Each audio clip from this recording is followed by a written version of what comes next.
Good morning guys. Magluto tayo ng bagoong.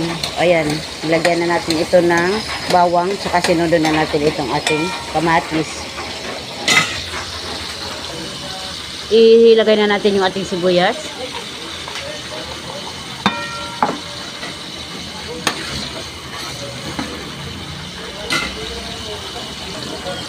Ilagay na yung ating bagoong. Ayan, hinugasan natin itong ating bagoong. 1 kilong bagoong.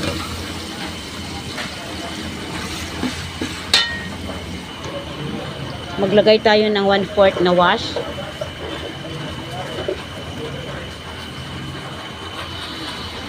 Ayan.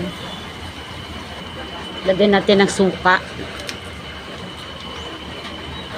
Lagay tayo ng magic. So ito na mga kaibigan, yung ating bagoong luto na po. Magandang araw sa ating lahat.